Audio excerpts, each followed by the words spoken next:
This is episode 3. Thanks for coming back to listen to us and hang out. I'm Annie, and I'm here with my friend Megan.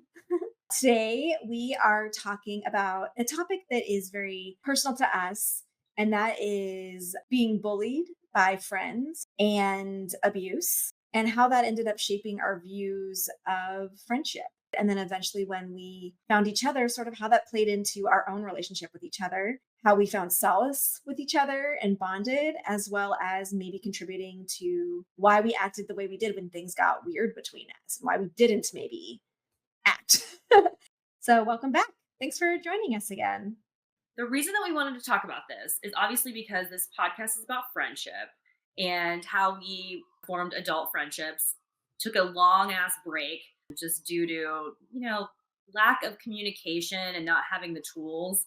But through reconnecting, we realized that a lot of the reasons why we had to take that break was because of the way in which we were formed as young adults or even like middle school, high school. It matters because friend trauma is often overlooked.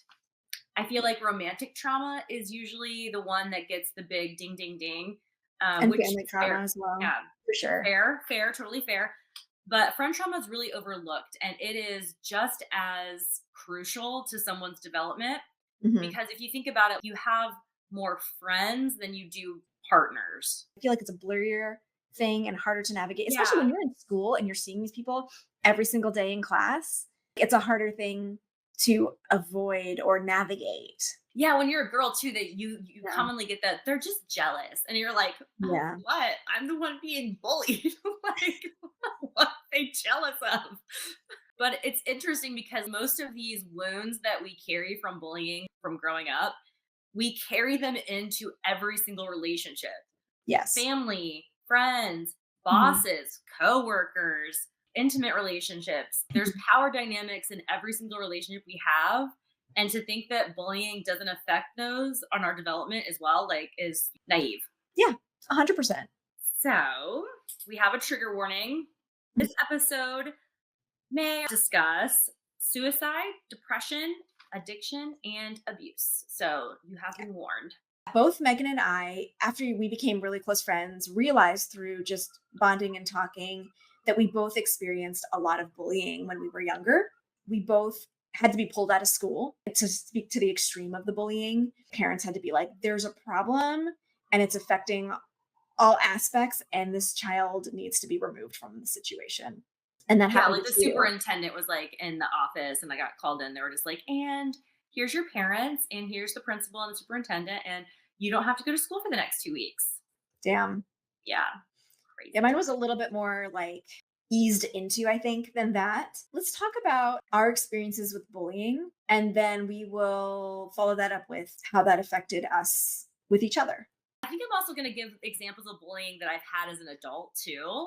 Yeah, that makes sense. Bullying in general, it's just we happen to have in common that the big bullying things that we experienced young in that developmental time for ourselves. But yeah, Yeah. bullying happens throughout lives. People can be bullied at work in all God, it kinds of happens at work a situations. lot, Ugh. actually.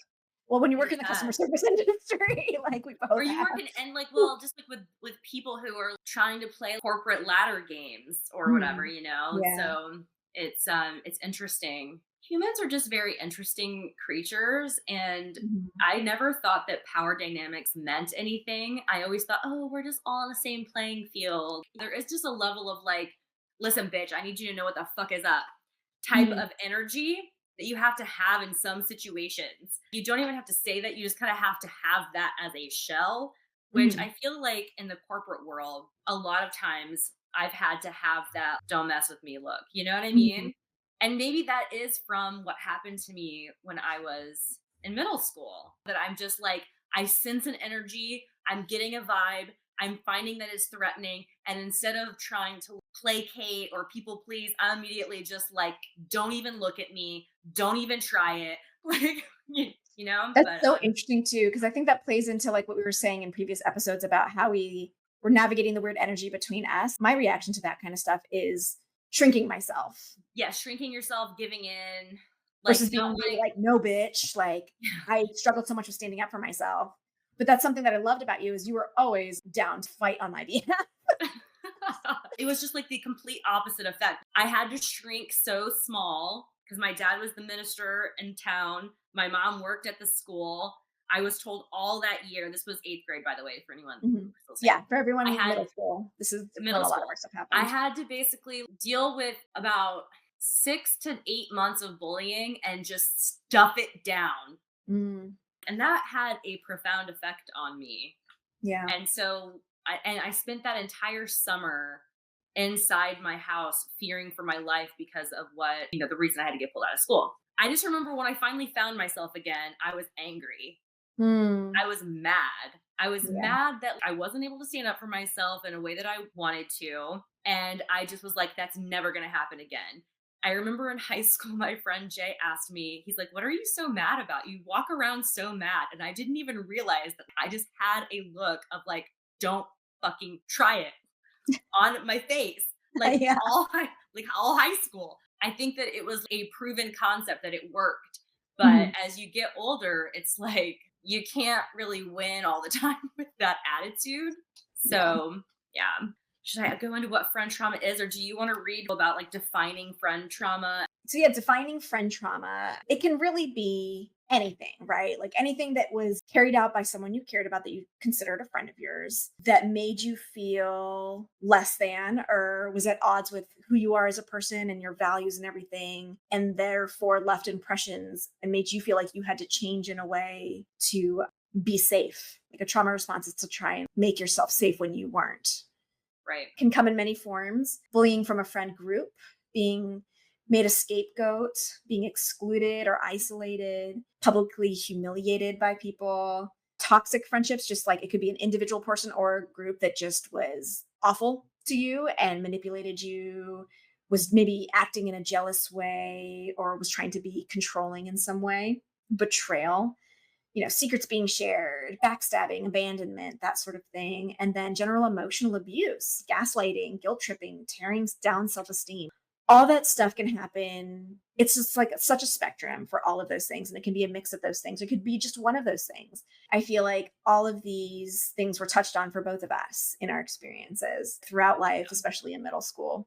Yeah, I mean, even some friendships in the early 20s, we Mhm. had a friend group that was playing out a really toxic pattern that we didn't even really understand until we started Not talking again just last Yeah, year. it's so true. We had no idea. Like everything seems fine when everyone's just hanging out and getting drunk. And then fast forward 10 years plus, it's like, man, like, wait, so and so saying what to you? And yeah, it's wild to think that that was still going on. But for some reason, we didn't really see it at the time. Okay, so that comes to the next part of this where it's just like, what are the effects of bullying? Well, you get into friendships with people that you internalize their bullying Mhm. because it's so inconspicuous at the time. Yeah. It's just little things that make the back of your hair go and like, stand up just a little bit. Because of the bullying that you've had in your past, you're like, no, no, no, they want to be my friend. They're still hanging out with me. They're not doing the things that that other person did. So it's cool. It's Right. fine. It's not as It's obvious. not as obvious. It's fine. So I would say that like as you age, the bullying becomes more passive aggressive, especially for women. I don't know. Yeah. I would And it agree. becomes it becomes more psychological for sure. Mhm. I've had to learn to trust this part of myself that's just like, this bitch is fucked up. It's a And I hard just, part to trust when you have that history. It takes a yeah, lot of it like takes a lot of therapy. time. It takes a Yeah. lot of time to trust your internal, who's this bitch system. Yeah.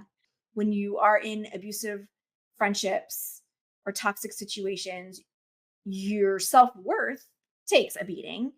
And so there's a certain part of you that maybe doesn't recognize how bad that behavior is because you're used to it. And you assume maybe on some level that, like, not that you deserve it, but you just don't know better. You don't know that there are better people out there that will treat you with respect because you're used to trash talk. You're used to being I, treated like crap. And yeah, so if it doesn't seem as bad as it was before, it's like, oh, well, then this is fine. This is a good friendship. But then when you pull back even further, you're like, oh no, it's still a shitty friendship. It's just this person's not making me want to kill myself. But it's still mhm. disrespectful and it's still toxic.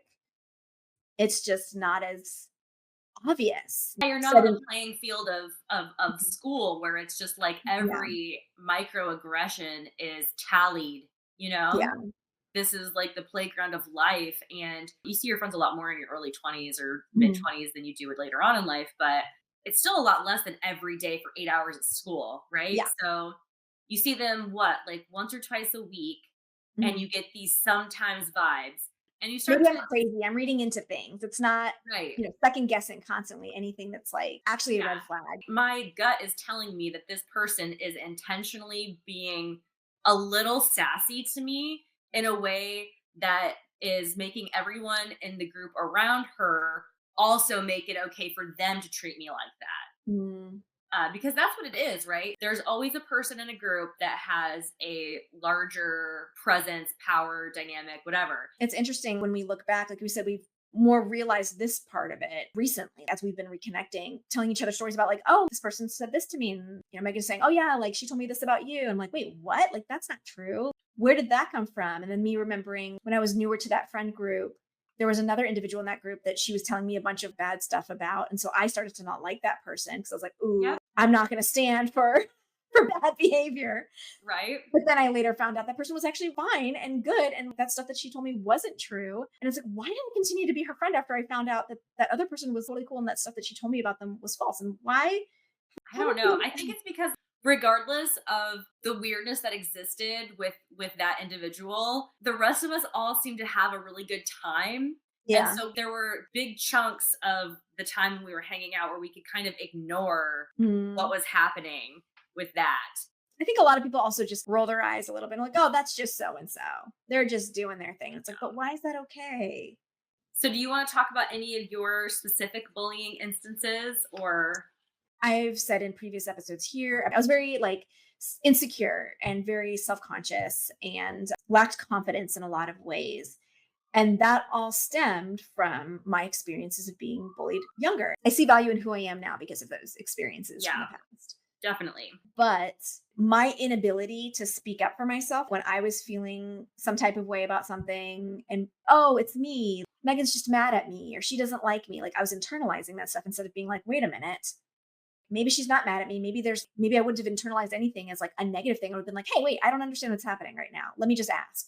You know what I Right. mean? Had I not been bullied or had I not had those experiences of being torn down by friends. So, anyways, yeah. So my story is that I had this best friends, I'm putting in quotes, when I was very young. I met her in like first grade. And when we were in first grade, like she wasn't like a straight up bully yet. She was kind of like a strong personality, but she wasn't like a bully yet. But it was like every year that we were friends slash best friends, she got meaner and meaner and meaner. And so it was almost this like frog in boiling water situation where once she was just like straight up being an evil bitch. I wasn't recognizing it Oh because my she was my god. best friend. Frog Yeah. in boiling water is such a perfect analogy too for that. Yeah. Damn. Yeah. I have these highlights of memories of her being pushy and rude, like when we were really young. But it wasn't until middle school that things really escalated in a big way and like started to hit the fan. Actually, pre-middle school. So fifth grade, I have one memory of passing notes in class. She was making me feel bad about something. Like she was trying to push a friend away from me. That was the situation. She was writing me notes about someone not liking me anymore. I don't know. Anyways, fast forward, we got caught passing notes by the teacher. Like I had a meltdown. I burst into tears. And then the teacher clearly realized something else was happening and pulled us aside. I remember being taken out of the classroom and talking to the teacher. I think it was me, her, and the teacher. That's my first memory of being like, oh, wow, that person that I was friends with was trying to isolate me. She was starting Yeah. to push the people who I liked away from me. And that continued to get worse. Also, as you're entering into middle school, everyone's hormones are changing. Things are weird in your body. And so it's a very natural place to become very insecure. The whole thing of having crushes on classmates and stuff like that, you just feel very vulnerable and insecure about people liking you. And so for that to be kind of the time where she was pushing people away was just very impactful to me, to feel isolated when I was trying to belong and try and be cool or trying to be whatever. And it just continued, like not even in just pushing people away from me that way, but making me feel bad about myself and making me feel like I'm not worthy of people liking me. She would straight up say, like, you're lucky to be my friend because people wouldn't be friends with you if you weren't friends with me. I have a specific memory too of her once talking about in terms of just physical Gosh. appearance. Yeah. saying like she was talking about how like beautiful she was. And she's like, oh yeah, I've got to be like at least an 8 or something like that out of 10, like at least. I was How like, old oh was haha, she? like this was in middle school. This was like 6th grade. She was saying this. Oh my god. I remember being like, oh haha, like half joking, like what would you think I would be on that scale? And she was like, like I don't know, maybe a 4. What? It's just Oh like for my someone, your best friend to god. tell you that, like first off, it's What like the absolutely Oh my absurd. god. But It's like, like right now it's kind of just cringe because it's yeah, like that because of the age. But yeah, like in the moment at that age, that must have been fucking soul crushing. it was soul Oh crushing. my Exactly. god.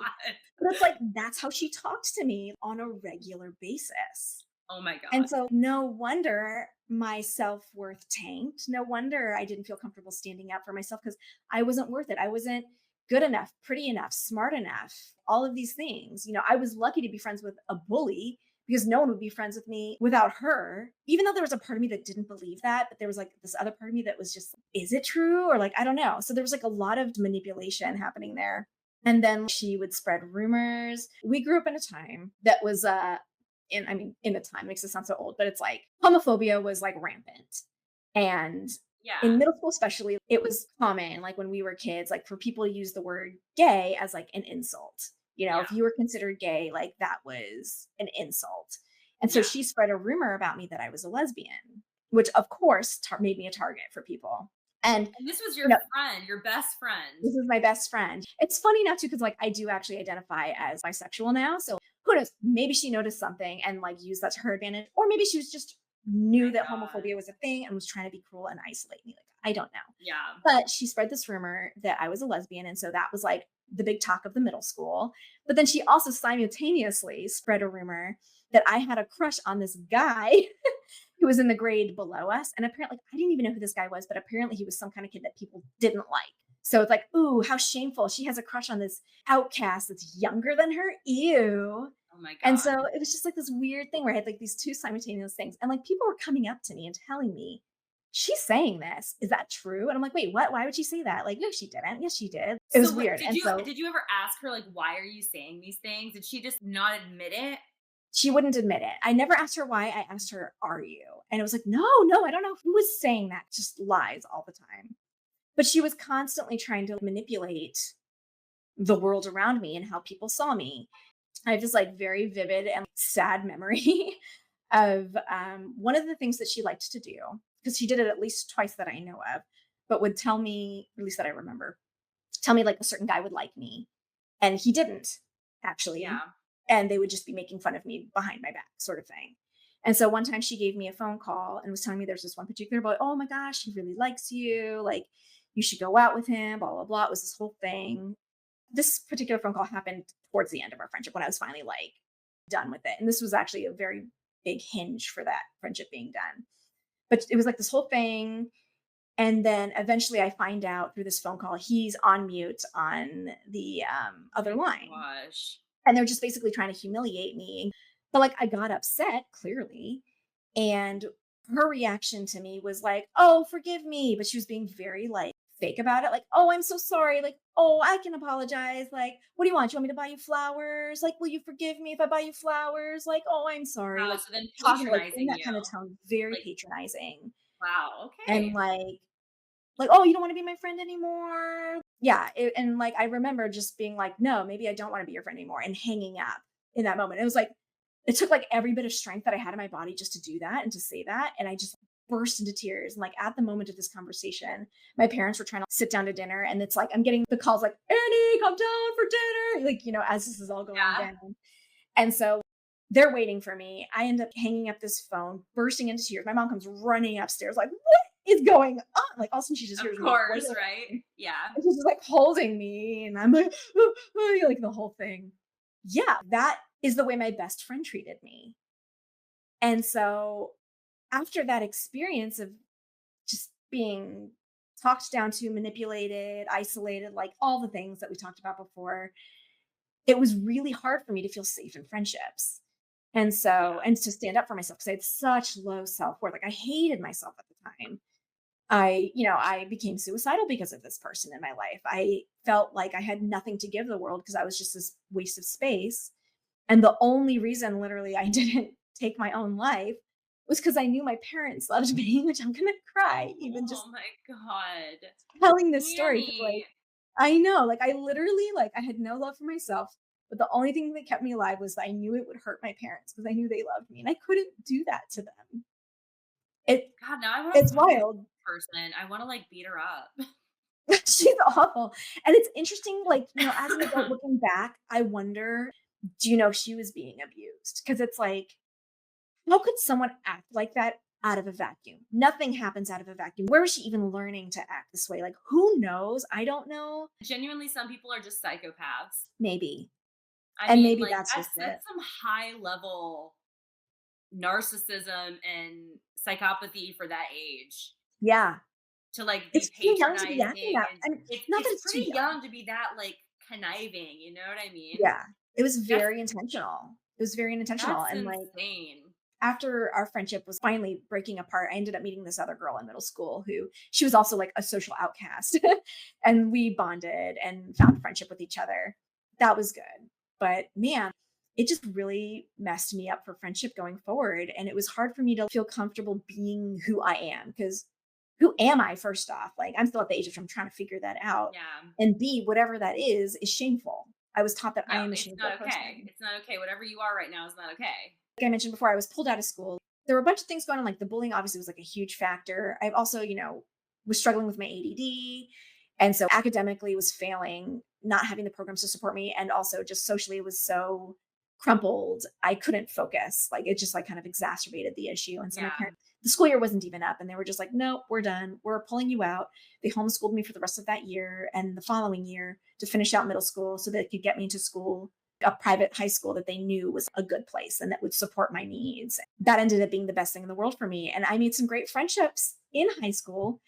But even looking back, it's like there was still these like pieces of fear, like I remember going into high school and being like, I'm going to be better. I'm going to try and be confident and make friends and be popular or like whatever, like a young 15-year-old's goals are Yeah. socially. The first week of school, I think I remember feeling really like, yeah, I'm going to do this. And then just had a No moment tools. of insecurity and Yeah. sunk into myself again and made Yeah. some friends. And I value those friendships that I have, but I was like, I still had so much insecurity and so Yeah. much fear around being myself. I never had a boyfriend in high school. I was too shy to like even try and flirt with anyone. I didn't feel deserving of a boyfriend in high school. In my brain, I was thinking, no one likes me. For all I know, maybe there was someone that liked me. I don't know. But it was never obvious to me because I thought I was just So not worthy sad. of that. Yeah. It's also so interesting how closely our stories parallel with being pulled out of school the last couple weeks of middle school Yeah. Oh, and then geez. going into private school. I went to private school for ninth and 10th grade. I went to a Christian Mhm. private school where I got kicked out of Bible class, I don't know, so many times. My dad would have to come pick me up. My pastor father would Yeah, the pick me up and he'd posture be like, father. "What'd you do this time?" I'd be like, "I corrected them on their interpretation of the Bible." That's hilarious. My dad would just be like, "Well done." It was that was a weird time. Man, having the same bully for so long Mhm. and concurrent years is so Mhm. different from my experience. But your experience was so intense, though. Like, it may have not been as long, but the severity was extreme. Yeah, and then like so there were a couple of times like I told you like I went to 10 different schools. There were schools where I was really popular and people really liked me and they liked that I was into all the singing, dancing, all that stuff, right? Like they thought that that was cool, like that was Mhm. really that I could be open about who I was. And then there were on the inverse side, there were people who are schools that I was like the girl who sat alone at Mhm. the end of the school lunch table where people like threw things at her. Ugh. I was that girl twice. And It almost was like a social whiplash, too. it felt like I couldn't please anybody. Mm. And so that's why I got really good at reading social situations. Like Mhm. how you were saying, how did you get guys? How did you do that? It was just like, well, I was thrown into schools where it was just one part of my personality in one school, awesome. Same personality in another school, nope. So I had to learn how to adjust. And at a certain point in middle school, I had gone through like one of those experiences at a previous school where I was like the outcast And then I had like a couple of really good friends. And so sixth and seventh grade were totally fine. And then eighth grade just got really out of control really fast. Well, I think what stuck to the most is that I wasn't like a social outcast. I was a normal person. I was a cheerleader. I was in groups of people that, typically don't get made fun of. But because it was middle school, that group of people didn't stand up for me either. Mm, They're not going to do anything because they are also scared, right? So mm, that was kind of my experience. And yeah, I had to be taken out because someone overheard that they were going to bring guns to school and Columbine had happened. So I had to get taken out. jeez, And yeah. at the time, I had no clue how much this affected me at all because I was just so used to going from one social situation to another Mhm, that I did not realize until years later, maybe not even until like my 30s, how impactful that period of time was. Where it was like my life was threatened. mhm. I had to be taken out of my school, a bunch of things. So it was really weird time. I didn't even put two and two together. Like when my friend told me in high school, my junior and senior year, like, why are you always so pissed off? I had Mm, a lot of things to be pissed off about, but I honestly think that it was a protective shell. for sure. It was Yeah. armor. Yeah, it was armor. Two things. It was like get hot so no one can call you fat and ugly and take no shit. But if you Yeah. have friends, be sweet. Like that was my Mhm. thing. Like I'm crunchy on this outside, soft on the inside. Yeah. And I feel like in a lot of ways, I'm still like that. I still feel like I'm still like that. So this episode is due to the fact that these experiences 1000% shaped who we are as people, Yeah, in a like, big which is way. crazy. Also, like romantic relationships. I feel like I got into romantic relationships Mhm, with people who are bullying. mhm. It matters. It It does. It's matters. like I said before, we have these relationships with people who are toxic, and then that not that that behavior becomes acceptable to us, but that creates a bar of, "I'm used to this level of whatever, and anything better than that must be good, even if it's not actually good." Like, I ended up also, like, in an abusive relationship when I was in college. I dated a guy who was emotionally and verbally abusive towards me, and it was better than my best friend, so I didn't pick it up right away. I mean, I picked up on it faster than I did with her, which is good. But even then, like, even when I knew something wasn't right and he shouldn't be talking to me that way, I still didn't break up with him. It didn't Yeah. feel as clear to me. I felt like I more like wanted to call him out and be proven right and for him to apologize than for a breakup. Because like he was the first person I fell in love with, this guy. And I think there was a part of me that didn't want to let go of that first love. And it's interesting too, though, I didn't understand the extent of it until we were like about to break up too, because he confessed stuff to me. And like Oh I don't know God. if part of that was part of his manipulation too. Yeah, But totally. like, yeah, it could have been just because what he said he essentially liked to do to me is he liked to do things that he would know would either make me sad or angry because he wanted to see if he was right. He wanted to know if he was going to be accurately predicting my reaction. And he gave me examples, stuff that I knew, like you said before, like the little hairs on the back of your neck, or like something's off. Like I would have so many of those instances, but then would be like, I'm being crazy or whatever. Or he would make me feel like I was being crazy. And later he said Yeah. straight up, oh yeah, that when I did this one thing, like that was actually intentional. I did that on purpose. And it was like, what? God, it's such a Yeah, mind fuck. it's Like, such a mind fuck. because you're like, don't you don't you care about me? Like, why are you playing with my brain? He cared about his ego. Yeah, That's what he that's liked about me. I fed the ego. I was a yeah. fawn, you know? You were food. You were food. Exactly. You know what's really cool though is that the reason that we never had a falling out, we never bullied each other. Like I feel like it's really Never. common when you have a friend and you're Mhm, going through a fight or mhm. something, you say things or do things that you can't come back from sometimes. Yeah, In romantic relationships, I feel like there's a lot of leeway. And with friends, there's not really. With relationships, you're like, oh, we live together or something. So it's kind of expected that we're gonna have like these these events, right? right. Occasionally. Maybe not so much when you get older, but when you're younger for sure. Mhm. And if you had those same type of events with your friends, it would be like, no. Like you would just not have that as a friend anymore. So you and I never did that. Never. And Well, but I that's think really because we were bullied, we beautiful. never wanted to do that to each other Right. because we would never wanted to cause each other pain.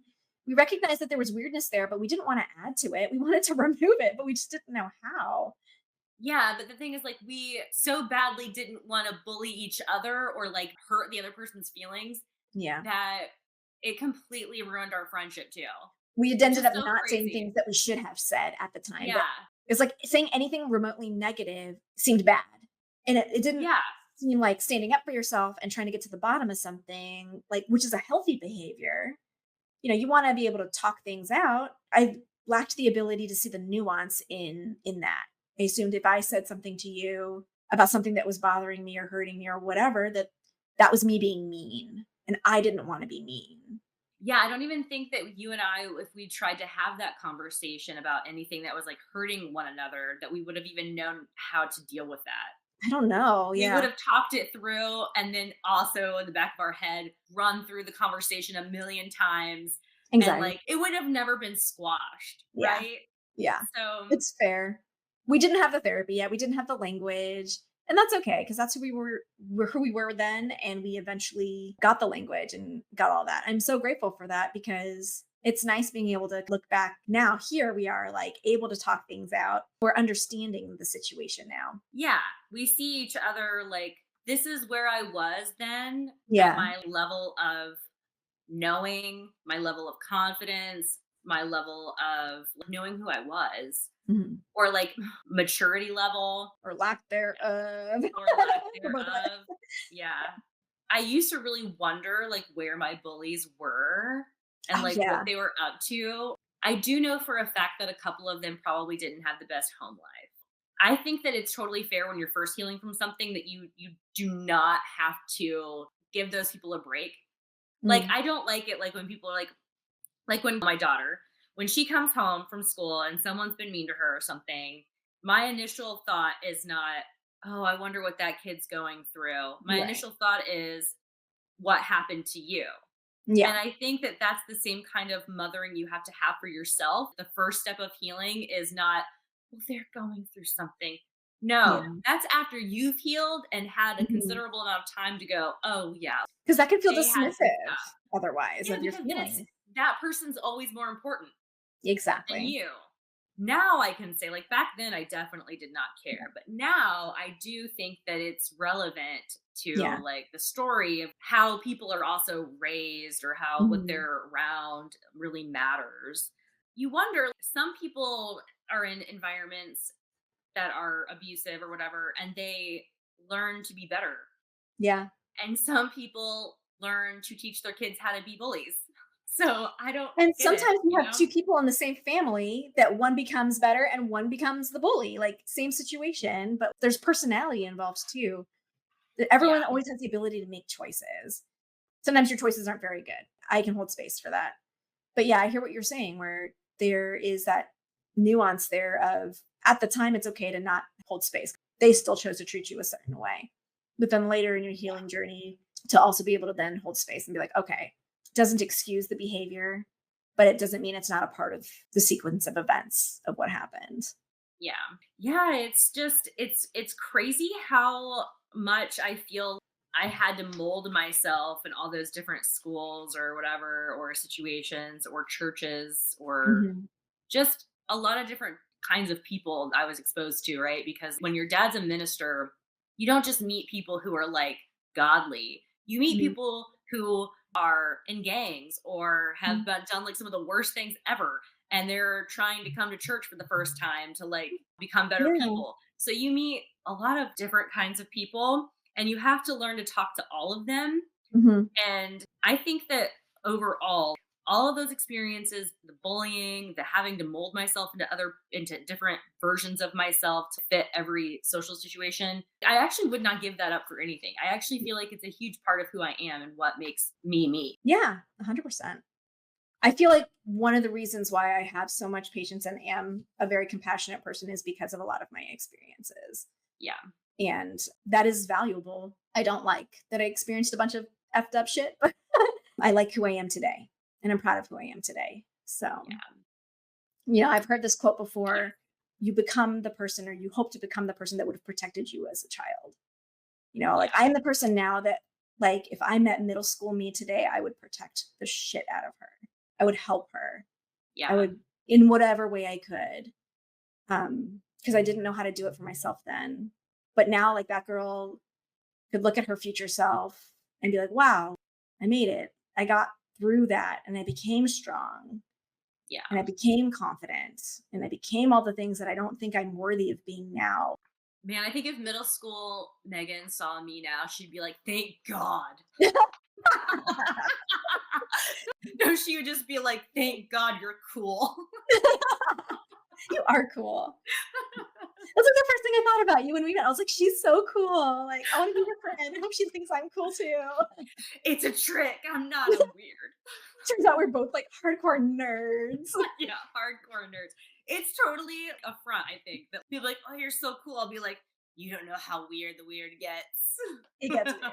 It gets weird. That is actually a funny thing that we kind of are relearning about each other now, like as we've reconnected, is we both, I think, knew we had elements of nerd when we were friends in our 20s. Yeah. But now we realize like how deep it goes, like how nerdy we Oh both my really god. are. Like we're both so into sci-fi So and into like Dungeons sci-fi. and Dragons and like all of the things. And it's just so fun, like nerding out about what are you reading? I had never read Dune. And she was like, oh my God, like you need to read Dune. You need to watch the second movie with me. You can't watch it by yourself.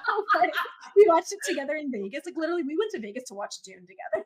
We did. We like we were just like on the bed watching Dude. We were just like, "Oh my god, this is Oh so my good." God. Middle school us would be like, "Thank God they're so weird and delightful Yeah. and just living their life." You know? Yeah. I Weird, do feel like delightful, I'm and redoing all the things I used to love, like in middle yes. school. So hard. Like, Yeah. I agree with that in so many ways. Like, my 30-year-old, well, no, the almost 40-year-old, but, my grown adult self is basically living out the dreams of, like, my middle school self. Exactly. Like, I literally, like, I am swimming in a mermaid tail and loving it. I would have killed to be a mermaid in middle school, but I would have been way too self-conscious to talk about mermaids because it's, like, maybe too kitty, little kitty, or, like, whatever. I would have been shamed for that. And now I'm just like, guess what I did this weekend?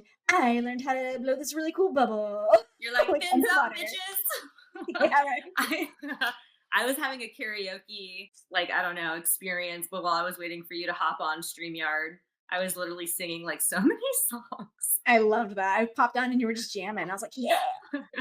It's interesting, like, sometimes I get really sad that the bullying took me so far away from myself, but Mhm. I think that everybody, if they're lucky, they get taken on a journey really outside of themselves, and it Yeah. always leads back. I got sober. Mhm. This is gonna be my 9th year sober. This is Congratulations. crazy. I wouldn't give up that experience either. Like, I don't Mhm. feel like I would be myself without that experience either. I just like to think that, like, all of the pain has a purpose. Yeah. Like this podcast, for instance. Who knows Mhm. if someone like tunes in and is like, "Holy shit, I've been bullied. I didn't realize how much it was affecting all of my relationships." Mhm. And just hearing someone else say that just makes you feel like you're not alone, you know? Exactly. Yeah, one of our reasons for wanting to start this podcast is we feel like people can relate and we want to share that experience. We want to hear about other people's experiences too, not just in the bullying aspect, but just friendships in general. Something we would love to do on this podcast one day is just have anyone on it. Like if you've had an experience that you want to share, that you feel like you want to share your story about you and your old bestie, or your reconnection story, or your friendship breakup, or if you just feel like you want to be heard, like we want to create that space for people to feel heard. If you want advice, we want to give the space to, give feedback. Or I if don't you know, wanna like, tell us how you're living out your middle school dream yes, as an please. adult, We please want let to us hear that know. for sure. Please Yeah. let us know. But yeah, kind of going back to the title of this podcast, the second part saying and how we found solace in each other. All of our negative experiences really helped us bond with each other, like we didn't know about all the bullying right up front, but there was a certain energy I think we both had.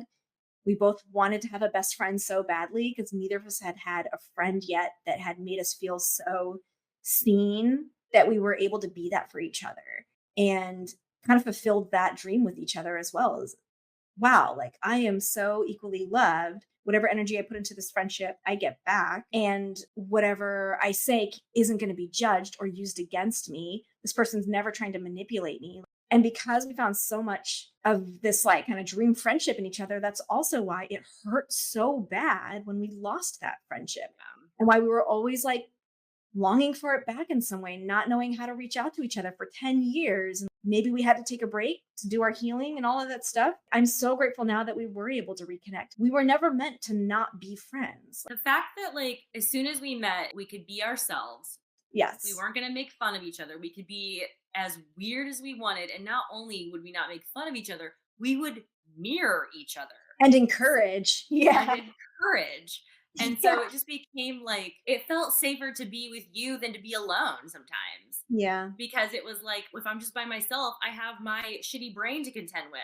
But if Right. I'm with you, I just have what the best part of my brain should be like, which is just like, Yeah. yeah, that's a great idea. Yeah. Let's do it. Yeah. Let's run up that hill. We went to like, we were in, okay, San Francisco. We were in this one. What was the neighborhood Set the called? scene. Set the scene. We were in It was the Italian neighborhood. North Beach? North Beach. Yeah, we were in North Beach, and we wanted Yeah. to catch a bus that was going to take us to the marina, which is over Russian Hill. So you have to literally go all the way up Russian Hill and Big then all the hill. way down the other side into the marina. Yeah. Yeah. And we were trying to wait. We were waiting for the bus, and it was taking a while. And we had been drinking pretty heavily, so there was that influence. But then we are just like, hey, like, I wonder how far we can go before the bus catches up with us. And we're like, let's run up this hill and see if it'll catch up with us. And so we literally full speed, like as fast as we could, bolted up this steep ass hill. And like literally the bus caught up with us at the top of it. Like we got to the top and we got on the bus, like panting, like unable to breathe, laughing as hard as we could. Like, why did we? I have no idea. Wait, We were were like, we in let's do it. heels? Yeah. Were Like, we in heels too? yep, we were in heels, Yeah. running up a hill, full throttle. It's like, I feel like any of my other friends in my life would have been like, no, I'm not going to run up this hill in heels.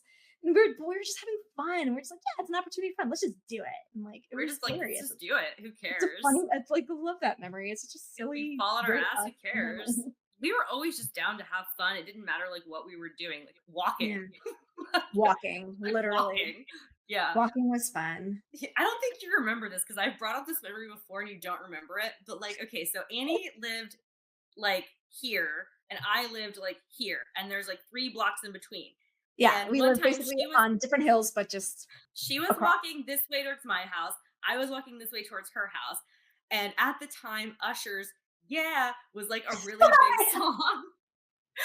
And I was like, "Yeah, yeah." And she's over here just like, "Yeah, yeah." Like we just kept walking to each other closer, like screaming Usher. I remember you telling me the story and me not remembering, but it's still Because we funny. both worked at the club. And so what do we Yeah. know? Club music. Oh yeah. Yeah, I just have never felt like more like myself with another human than I have with you. So Same. And that's such a gift after so many years of being fearful to be myself and to be with someone that like it didn't matter. Like there was no fear. yeah, as a matter of fact, we saw each other for the first time in like over a decade in Mhm. Las Vegas. That was when we And recorded our first episode together. yes, Yeah. and we literally sat down waiting for Annie's luggage and we just looked at each other and we're like, why isn't this weird? Yeah. I was more weirded out that it wasn't weird. It's like, I Yeah. haven't seen you in 10 years. This should be weirder. Just pick up where we left off. Yeah. Yeah. Just Yeah. immediately having fun. Yeah. That's so awesome. That's such a gift. Yeah. And you're just like immediately supportive because like some random person took my bag by accident. And like you're just like, I'll stay here with you. It's fine. Like let's go talk to this person. We'll figure out where your bag went. And like it all got solved. But Yeah. just like having someone not being immediately not judgmental of like, oh well, didn't you put your name on the bag? Or didn't you like, I don't know, like you're just I like, oh hate people like that. There's so many people like that too, mhm. who like immediately just want to like tell you how it's your fault. And they Yeah. don't mean it to be mean. I don't think that they really do. It's just maybe Yeah. how they were raised or something. But I just want to be like, doing like, yeah, I didn't think of that. You know, it's kind of just like that whole like it almost feels like every relationship in their life must be so combative. Right. So where's the Yeah. love and support, man? I don't know. Honestly, I think that one of the key points of that I wanted to make about the childhood bullying, and like, yes, it like made me who I am today. It made you who you are today, and it kind of like formed our personalities. But I think on a larger scale, what it did is it made me more vulnerable to the incorrect types of relationships Mm, later on in every stage of life. And you'd think that that would make you better at finding friends. Like, oh, don't want that. Oh, don't want mhm. that. But really, it just makes you, like you've been talking about, shrink more. So you don't become more yourself. You just become more vulnerable to different kinds of bullies. Isn't that interesting? Yeah, that's an interesting perspective, and it's true. It takes, I mean, for me at least, it kind of took finding you, like just an example of someone that could make me feel safe being me. Yep. You And know, thank God, like, how lucky are we? so lucky. You know?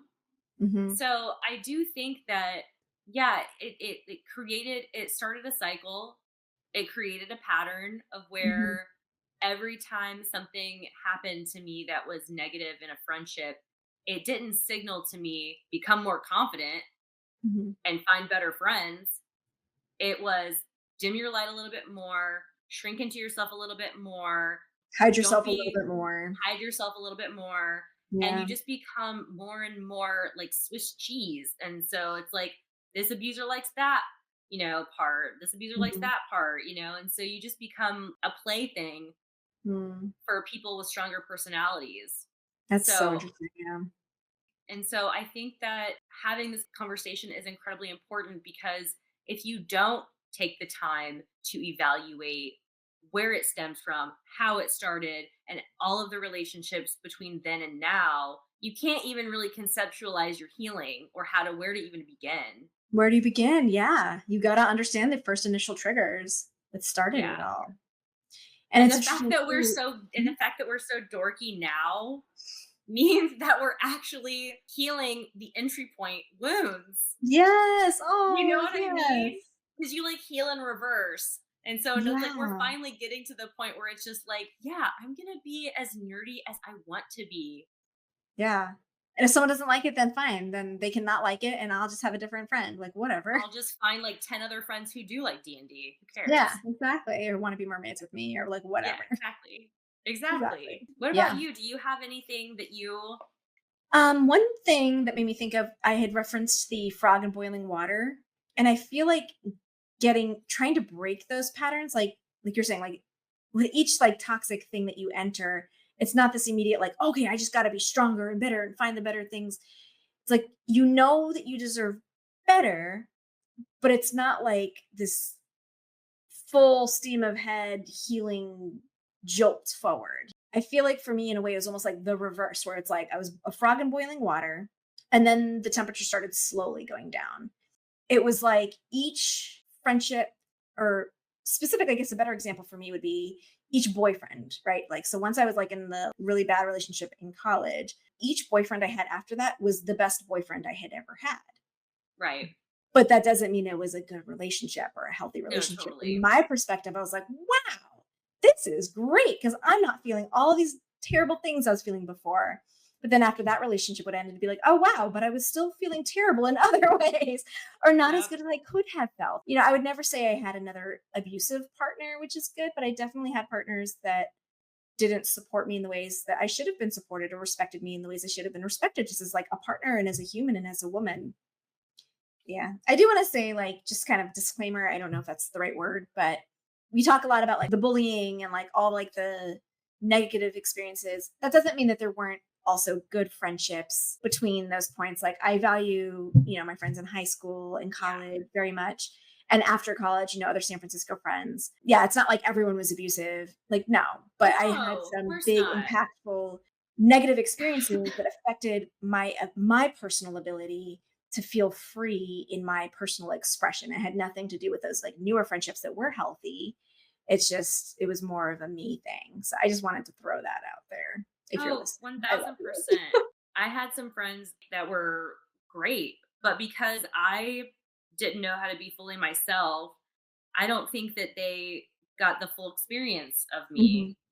Except maybe one, my high school friend Casey, who, if you're out there, I love you. I'm listening. I hope you're listening. Mhm. Yeah, because I was still so wrapped up in hiding certain parts of myself, that how could Mhm. they ever truly give themselves to me as a friend if they didn't even know me for real? But I value what they did know and the things that they did. Yeah, that's Yeah, still very totally valid. share them. And very loved and appreciated. Yes. Something that I want to talk about that I forgot to mention is how after I was bullied and I started retreating into myself, that was like that point of entry. Like I feel like every person who has ever had like a drinking or a drug problem or something has a point of entry. And I will Mm, definitely say that the point of entry for me was it's not safe to be me, gotta go inside. And it started to cave in, right? And so mhm. once it became cool to like drink in high school, as soon as I drank, it was like, oh shit, I can hide all of that and be this totally crazy cool person on the outside, but nobody knows what's going on over there. Like, you know what I mean? Mm, So mhm. it became a perfect tool. It served me well for a long time until it served me no more. So Right. I do think that while I can't sit back and say like, oh, my alcoholism was because of bullying, like I would never say that. Like what I will say is that there was a point of entry there for sure. Mhm. And I feel like that's why it's always like people talk about to kids, especially about drugs and alcohol, is because any form of trauma creates an opening Yeah. for the inversion, the running away from oneself, the isolation, and those things are tools to do Mhm. that. And like I said, you could give me all the money in the world or to go back through the experiences that I have through like getting sober and some of the things that were happening around that time too Mhm. with my personal life, I would not take the money because I honestly value the person that getting sober made me. You're an So, amazing person. you're an amazing person. We wouldn't even be friends again had I not done what I was supposed to do, which is Mm. say my piece to you. Yeah, So, that was really powerful. It really yeah, was. just like I had no choice anymore, you know? Like you were on my list, but you were on like that part of my list that was like, "Oh, she's living her life. Like I think it would be better if I just didn't say anything." And then we Mhm. very casually started talking and I was like, "God damn it, I got to do it." And just had to. So, Well, thank you. well, thank you for being very receptive. I love you so much. I love you too so much. And that's just the thing. Like, even in the reconnection, just our immediate friendship is always a place of non judgment and just listening and hearing and creating space for each other. So you And just like we filled that wish little hole in my heart again. I was like, oh, look, your spot's still there. Come right on in. Just have a seat. Get it's like that cozy. crystal you got me. Yeah. There was like a little space for you. Yeah. Annie got Oh, me this crystal that's like a quartz crystal, which is one of my favorites, and it's in the shape of a heart, and then it has like a cutout of like a hole or a little heart, it's another a little heart. heart. And I told Annie Yeah. that's where she is. Like that's where you fill in. I love that. I think that something that we should say is if you're someone dealing with adult bullying, Hmm. that it's a good idea to talk to someone who is not in your friend group, who's not a coworker, who's basically like a therapist or someone who you trust from an outside perspective to kind of Yeah. see what's going on. Because I feel like when you're in the thick of being in any abuse situation, you're not seeing clearly. 100%. It's so hard to see it when you're in it. I saw this really beautiful thing on TikTok or Instagram or something, but it was talking about this parent and how she's trying to explain finding good friends to her child. And the example she used is she's like, you don't want to surround yourself with candle blower outers. Have you heard of this? No.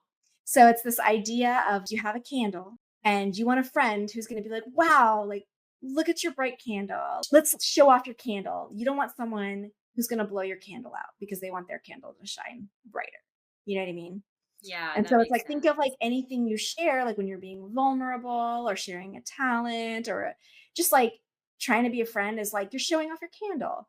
And if someone does anything that makes you feel less than, that's that person blowing your candle out. And that should be a sign that if this person's making you feel like, oh, maybe I shouldn't have shared that, or maybe I should be quiet, or maybe I should like shrink in any way, that's a sign or a red flag that that person's trying to dim your light, literally and figuratively in that example. So pay attention, I think and that's a really that, good point. Especially pay attention to people when you tell them good news. yeah, If when you tell someone good news, they cannot handle it, they have to either downplay it or poke holes in it Mhm. or one up you or something like that. They Mhm. can't just be happy for you. That's another way of blowing out your candle. It can have damaging effects because we need people who mirror us, our enthusiasm, not just Mhm. our disappointment. Absolutely. It's important to just take note of those instances, I think. Then you know who really are my people. You might call someone a best friend and then realize, oh, they actually blow out my candle sometimes. And like maybe that means a conversation is needed. Doesn't mean that they're a bully, doesn't mean that they're a bad person, but like maybe they need to be told, hey, like please don't talk to me that way. And then Yeah. depending on how they react at that point, that might show you what your friendship really means to them. You know, if they, oh my gosh, I'm so sorry. I was just trying to relate to you. I wasn't trying to steal your thunder sort of situation. Cause I know that's like a thing. You know, people try and relate. But I if they're actually, like, what do you mean? Like, I'm not doing that. Like you're reading into it too yeah. much. It's like, oh, red flag. Like maybe put Annie, your I energy actually somewhere think this would else. be a really good episode. I actually think that because I feel like there's more of that in our age group in Yeah. like our 20s than bullying. I would love And input from the followers and listeners as well. I would yeah, love to like post some polls, get some feedback. Like, what are the things that like you experience that make you feel smaller, or like is someone poking holes in your story or making you feel less than? It's just kind of interesting how what you're willing to accept as acceptable behavior towards you, always be analyzing, hey, like, is this truly healthy? Is this truly beneficial? Is this truly enlightening? And like, no relationship's perfect. Like, everyone's always going to have like ups and downs, of course. But I don't know. It's just kind of an interesting thought. one of the things that like I learned was like, is that a reasonable reaction? So I also Mm, used that tool as like a would a reasonable person from the outside looking into this relationship think that this is okay? Is it interesting. Yeah. reasonable what is Is it happening right reasonable to? now? Is it Yeah. reasonable? Mm-hmm. Because there's a lot of nuance that we get into our head Mm-hmm. about a lot of situations, like, well, this person's going through this or blah, blah. Mm-hmm. Scratch that. Someone standing outside for your relationship who's completely reasonable and you told them Mm-hmm. what was happening, would they Yeah. think it's okay? Or even like, what would be your comfort level in talking about it? If you feel like it's something you can't talk about, does that mean there's a layer of shame there, that there's a piece of you maybe that suspects it isn't Oh, okay that we're already? protecting someone. If you're Mhm. protecting someone, that usually means that, they've made you feel like it's not okay to talk about what they're doing. So hopefully we've given you guys some things to think about. It's always a good idea. Like I advocate for everyone to have a therapist. I don't care Yeah. if you're fully healed human or a unicorn. Have someone you can talk to who is reasonable Yeah. and will be able to tell you, maybe consider thinking that through. Therapy is amazing. And like, I get that there's like a financial barrier to that. And, you know, Totally. not everyone has the luxury to be able to do that. But it's like one of those things too, where like you don't have to see a therapist every week for it to be beneficial. If you can only afford one session, like quarterly a year, it's like if you can save up for it to have one session just to like get you started and get some homework, that's it's not helpful, you know? Yeah. And if it's still out of reach, then like look into programs. I'm sure like there's so many resources out there, and we'll do our best to try and put a list together of some resources to put it in the show notes, maybe create a place where Like you a guys can doc, a living find doc or something that a we living can, doc or something. Yeah. If yeah. you guys know of resources, whether it's like state Yes. or national stuff that's like, hey, you don't have the funds for therapy, but like here's this organization that's going to help folks with low income get help. We would love to know like your ideas, and we can create this living document that everyone can benefit from. Yeah, because the more people who are healed, the less people are bullying. Yeah. I So, mean, they you know what I say mean? hurt people hurt people. Well, if there's fewer Right. people that are hurt, there's fewer people that are getting hurted. So All right, team. Well, I think that this is probably a good time to wrap up. thank you for joining us on this heavier episode. Yes. We hope you found it valuable and comforting. Yes. Good night, everyone. Good night.